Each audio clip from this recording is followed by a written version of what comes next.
Hey guys, what's up? This is me, Dominic, also known as the Last Level Boss, the proud CEO of Gigs. It's one of the greatest companies to help out streamers and building out your community.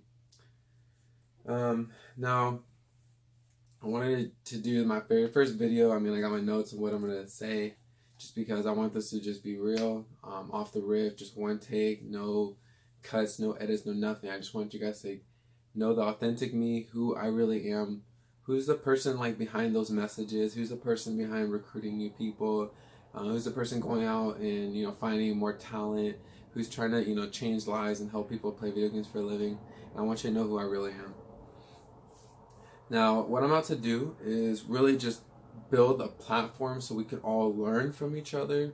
Learn what streaming is, why it's so amazing that we live in a day and age where we can broadcast ourselves and put ourselves out there without having to pay for a production team, without having to buy really expensive equipment, without having to have somebody market your information or your material so you could be out there. And we really live in a day and age where we can enable regular people like you and me, consumers, people who eat, who consume content, who watch videos, play games, buy things.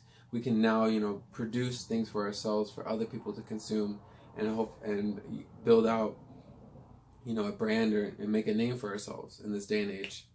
Um, I really want an environment where we can develop one another.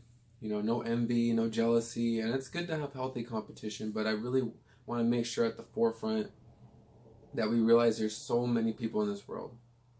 With over 1.5 billion hours watched over the course of a year on YouTube, and on Twitch is even more, and with millions and millions of people, if everybody got their own little piece of the pie, 0.01% of the total viewing population out of 1.5 billion, that's still 100 or 15 million people that could potentially watch you. And even if I'm not doing the math correctly, let me know down below on the comments. But I really wanted to do that. I know, for me also, I really want to have a really positive culture. I want to make sure that we're all there for each other.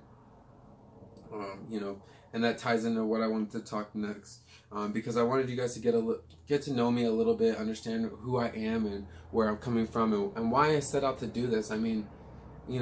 It's one thing to make a business and be for profit and focus on you, but I always wanted to make sure and take care of the little people, the people who are struggling, the people who feel like they don't have no way out, because I was once there.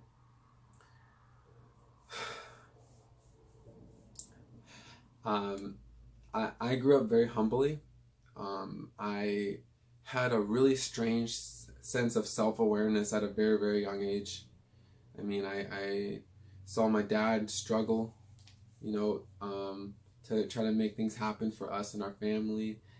I seen my mom try to keep everything together, and I, being the oldest of three boys,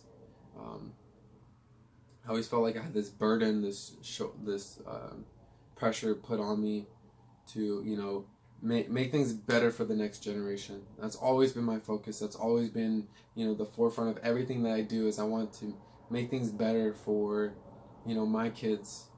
Take care of my mom and my dad. When I grew up, even though we didn't have much, my parents always tried to do everything for me. And I remember my video game addiction started when I was really, really young. I was like 5. I just turned 5. I got my first Super Nintendo, or we got the NES, the square ones with the duck hunt. And I remember my dad brought it home. He was borrowing it from one of his friends, and I just thought it was the most amazing thing ever. Like, we saw the screen and you could point the little duck hunt gun, and playing Mario, like, that was super classic. Then I got my very first console the next year, the Super NES, and for me that was pivotal. I think the very first game I had was Uni Racers. That it came with the set, and that and Donkey Kong, because back then it came with 2 games. And it was I remember Uni Racers, the little unit. It was like a unicycle that would race, and you had another person on the bottom, and you guys would go.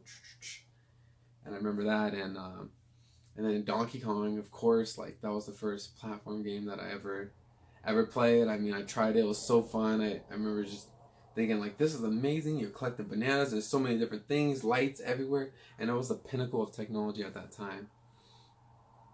What really changed the game though for me was Super Mario RPG, and it was actually kind of amazing because it was the very first game that I played where it wasn't linear. I didn't realize that there was a story, and I remember what like for the first like couple or first week or two, my mom sat down and played with me. She read everything out loud, so I understood what was going on. But after a while, my mom got tired of it. You know, like all parents, they have their own things, their own lives, their own things, or their own focuses, and so I taught myself how to read just to try to play that game. And I remember that kind of kick started, and I learned more about myself. I had a strange amount of self awareness by, just using that as motivation. All growing up, though, I was addicted to video games. We got Killer Instinct. I used to play with my two little brothers. Um, just countless games. Mario Kart, we got that. I remember getting just all kinds of games, but I used to always, you would always catch me in front of a TV screen. I mean, I remember like my mom would take it away from me if I did something wrong, or if I was just playing too long, she would take it away, and I would like have withdrawals because I needed to play. And she'd tell me stories about when I was younger, how like she would have to slap me to get me to stop, and that was really crazy. So I mean that was kind of my childhood in a nutshell. As I mean, like of course I played, I had fun with the kids. I grew up in New York, and then I moved all the way across the states to Washington State, where my dad decided it would be a better place to raise me and my two little brothers, and my mom.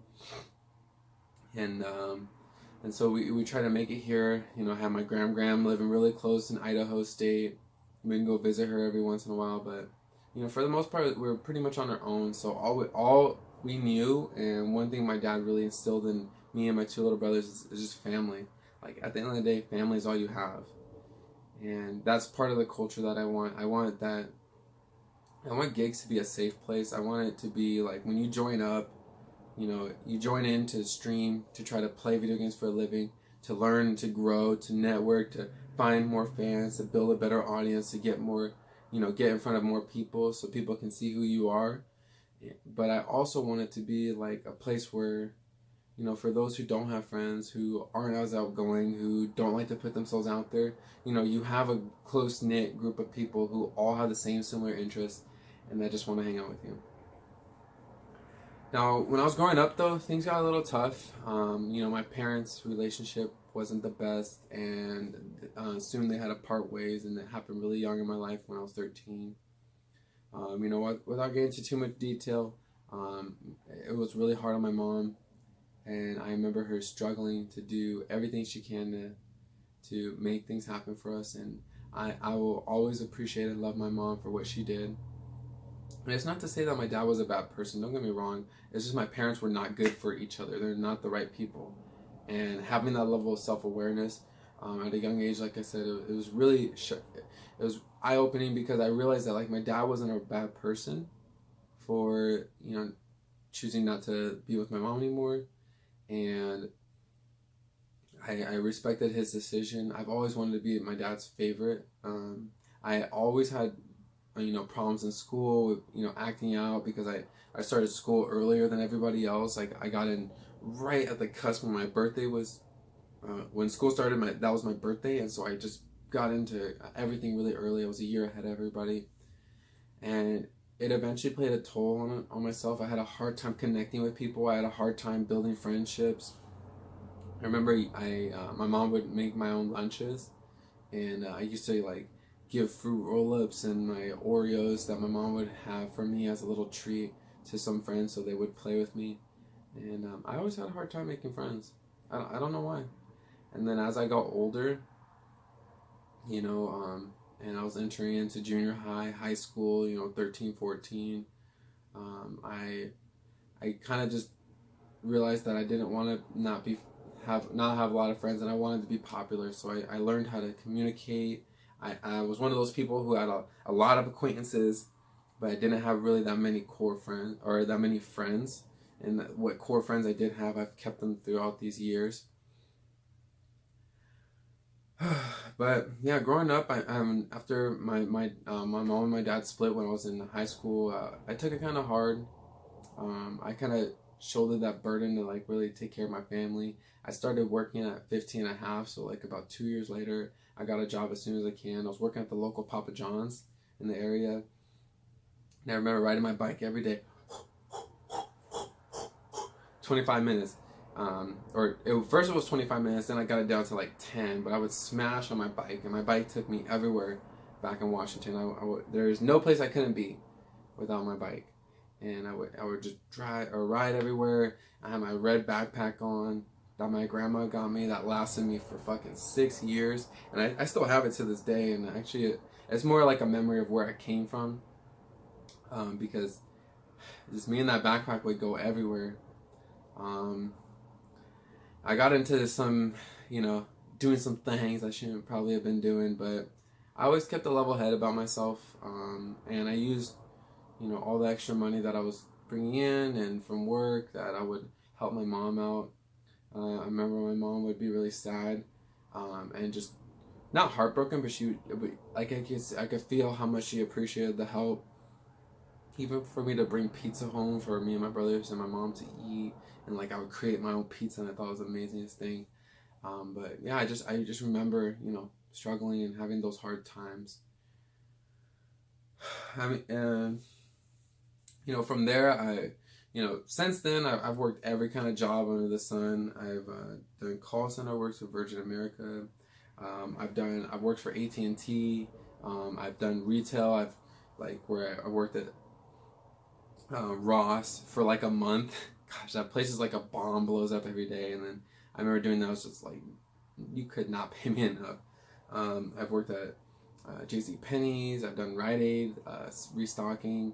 I've done fast food. I used to work at Jack in the Box for the longest time too. I did night crew. I would go in at Rite Aid. This was later on when I was, like a little bit older, like 18, 19. I used to work at Rite Aid from like 2 or 3 in the afternoon to like 9 o'clock when it closes, and then I go in at Jack in the Box. I would sleep in the break room for like an hour, and I would do like 10 o'clock to 5 in the morning, and then I would ride home and sleep, for the remainder of my day, just to try to make extra money, because I always wanted to be rich. I always wanted to save and just do big things. And during that time, I was learning and growing. Definitely reckless with my money for sure, but I've done that. I did network marketing. I've done MCA. I've done Cutco, selling knives. MCA was Motor Club or Motor Club of America, or Motor Club Association of America or some shit like that. But you would sell like these, $25 prescriptions per month, and it was so that way if you needed help on the side of the road, somebody would be there for you, kind of like AAA. I did Kirby. I was selling vacuum cleaners. Cutco. I was doing knives for a little bit. I really done everything under the sun. Prepaid legal. I was selling, prepaid legal services. Um, I did one of the most satisfying jobs, or I also did sales. I used to do door knocking. I'd go door to door, walking around with my little sheet of like people. Hey, like, do you want some Comcast? Like, how, you have internet. Your neighbors have internet. How can I help you out? I used to work at Best Buy selling cell phones. I worked at a car dealership before. I used to sell cars. I helped them list cars online and how to price what. I've done streaming as well. Prior to the big craze that it is now, I really hopped on pretty early when Twitch is rather new. It went from Justin TV to Twitch, and after about a year, I really was like, I just need to do this. And so that's back, when Evolve was a brand new game. Dark Souls 2 was brand new. The new Super Smash Brothers Brawl at that time. Like, I streamed it. I played it. I bought new games. I've done the hustle.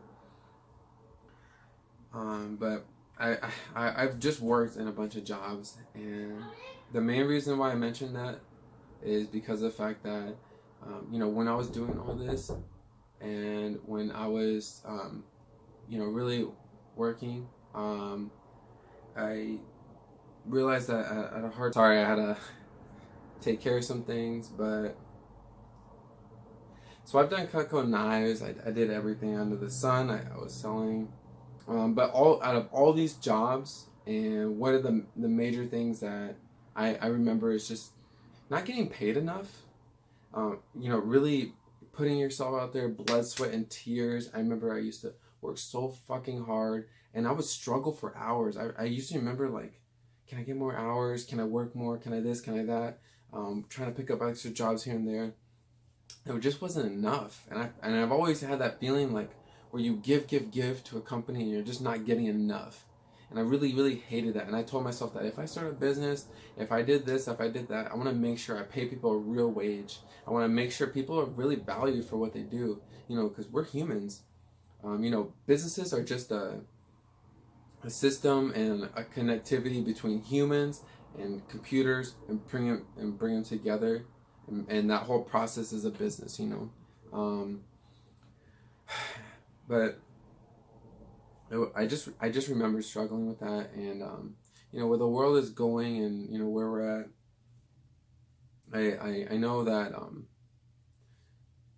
where we're shifting is we're going from a society where people are working middle class job or minimum wage jobs, to now where the only really way you can get by is specializing and either going to college for something that actually can get you a job, or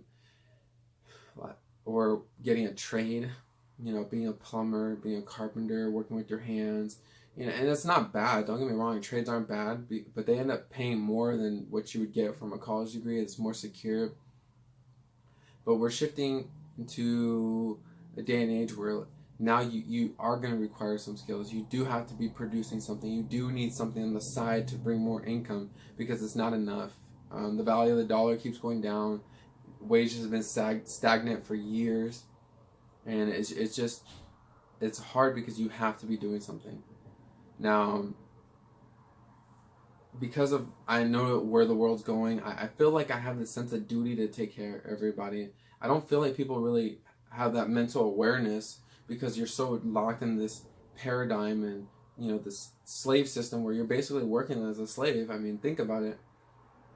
You work so that way you can pay for the things you want, or pay for the bills, and so you can live in a place that's your own. And it's like you're choosing your own slavery nowadays, because it's just not enough. It's not like nobody can even save anymore. There's no savings. The only reason why in the past has been easy to buy Christmas presents and stuff is because if you've been on a bi-weekly schedule, then usually around December, and there's 2 times a year. You can look this up yourself just so you could believe me and know I know my shit. But there's 2 times a year where you can get, you'll get 3 paychecks if you're on a bi-weekly pay schedule. And then, following that note, like I also wondered, because I never really had a lot of friends. I never really went out, partied, did that whole thing. I never really believed in my birthday, because I saw how much my parents were, trying to make it happen and struggling. So I never really, saw value in doing, things that are for the ego, and like, oh, look at me, look at what I have, look at what I can do. So I never really got behind that, and I know that it would, for me, I noticed that there's almost every month, I think there's only like 1 month or 2 months where there's just no holidays, no reasons to spend money, no commercial reasons to go out and drink or go out and buy something, or you need this or you need that, or for a party. And so that really got me thinking, like, we're really trapped in this society of, you make your money and then give it to a business. You make your money and give it to somebody else. You don't really hold on to anything. You don't produce for yourself. So for me, it was like, I think there just needs to be, a voice out there that wants to take care of everybody else, the middle class, the everybody else. We talk about the 99% this, 99% that, but it's realistically not that. It's a bell curve, and you got the stupid rich on one side, and you got people who don't know where they're going to sleep. They don't know where they're going to eat, or what they're going to eat for the day or for the week.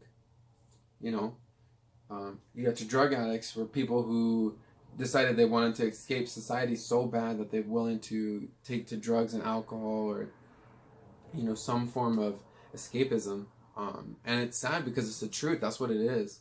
it's not that they're bad people. It's not like, you know, they fucking grew up with a needle in their arm, because there are some cases like that, but that goes without saying. You know, there's some kids who are born with money that are pieces of shit that shouldn't have money. They shouldn't have that, the resources, the influence, the protection that they do, but they're born into it, you know. And just same way that kids are born, you know, as crack babies.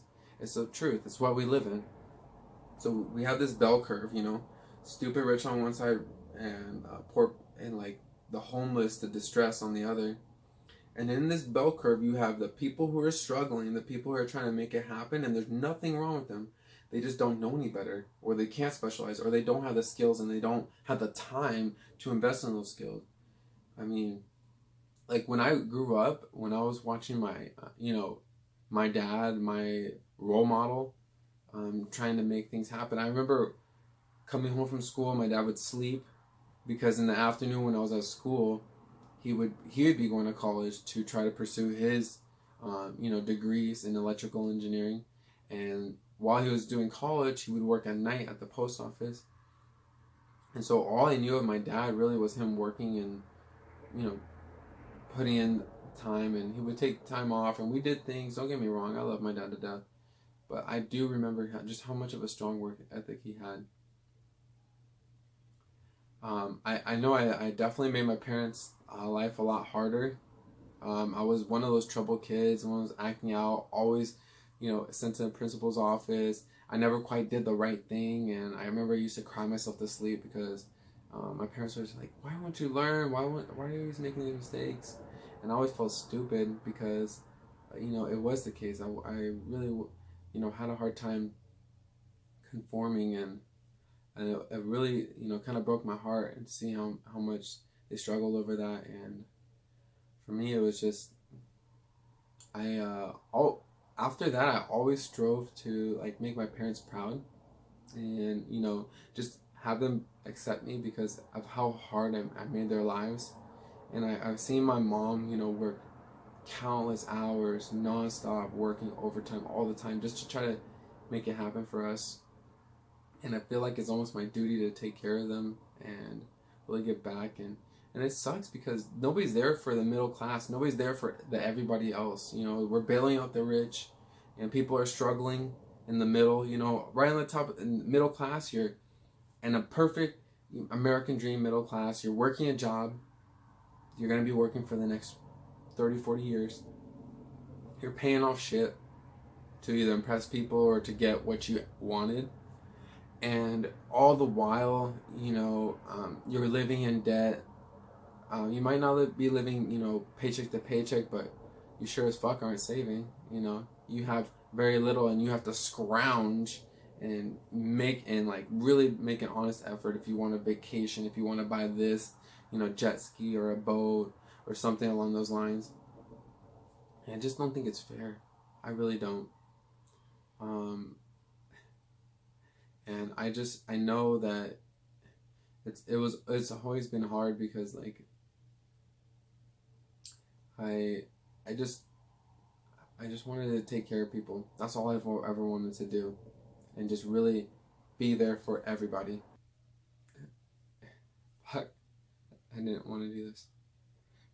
It's just, and that's why I keep trying to edit this video, but just because it's just like I always had this feeling like I never was enough, and I can only imagine if I'm going through that. I'm sure a lot of other people are doing that, and just with how much everybody else has done for me, and everything that people have sacrificed for me, I just feel like it's my duty to just finally give back. And for me, it's just, if you like hate me or love me, it's fine, but I'm not gonna stop until I can give other gamers and other people that opportunity where, you know, everything might not be going right in your life, or you might be struggling, but when you turn on your computer or when you turn on the power button for your console and you play, you feel that sense of escapism. You know, you're making progress in whatever you're playing, and you're getting better.